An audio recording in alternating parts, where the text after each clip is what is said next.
Рецепт будет простой и очень быстрый, поэтому сразу беру форму для запекания. Наливаю в нее пару столовых ложек растительного масла и смазываю стенки формы. Затем беру 1 стакан гречки объемом 250 мл. Гречку хорошо промываю и высыпаю в форму.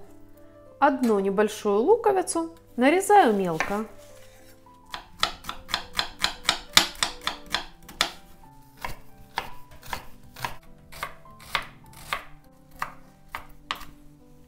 Измельченный лук отправляю к гречке. Одну морковь среднего размера натираю на терке.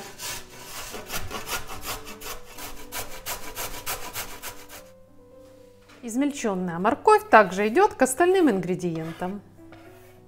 Теперь все посолим. Я добавляю пол чайной ложки или кладем по своему вкусу. Также я отправляю сюда лавровый лист, 2 горошины черного перца и пол чайной ложки приправы хмели-сунели. Все эти ингредиенты я просто перемешиваю. И пока убираю на минутку в сторонку. Затем я беру 2 луковицы и натру на мелкой терке. Не пугайтесь, что лука будет много, он придаст такую замечательную сочность. К натертому луку добавляю полкилограмма фарша. Фарш может быть любой, по вашему желанию. Также добавлю сюда 1 зубчик чеснока, пропустив его через пресс. Затем такая хорошая щепотка черного молотого перца и 1/3 часть чайной ложки соли. Фарш хорошо вымешиваю.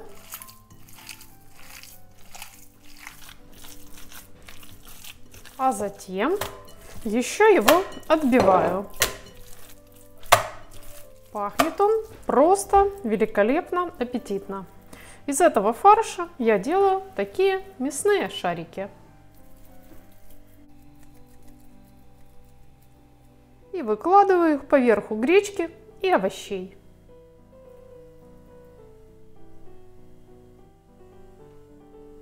Вот так. Каждый такой мясной шарик сверху я слегка смазываю растительным маслом. И заливаю все половиной литра воды, точнее кипятка.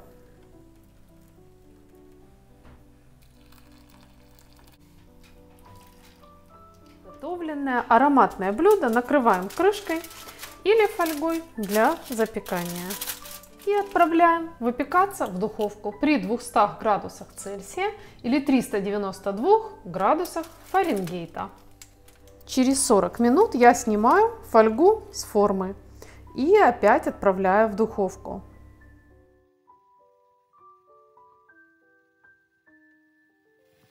Ну вот, еще 7-8 минут в духовке, и наш вкуснейший ужин или обед готов. Такая запеченная с фаршем гречка гораздо вкуснее привычной отварной гречки. Она такая вот ароматная, рассыпчатая и пропитанная соком мясных шариков. И мясные шарики также получаются сочными, нежными, вкусными, при этом еще и диетическими. Я вам очень рекомендую приготовить такое простое, быстрое, но по-настоящему вкусное и полезное блюдо. А также я вам рекомендую сразу подписаться на канал и нажать колокольчик, чтобы видеть и другие интересные рецепты. Спасибо всем, кто ставит лайк и кто пишет свое мнение в комментариях. Я желаю вам здоровья, радости, удачи и мирного неба над головой. И мы с вами увидимся, как всегда, в следующем вкусном видео.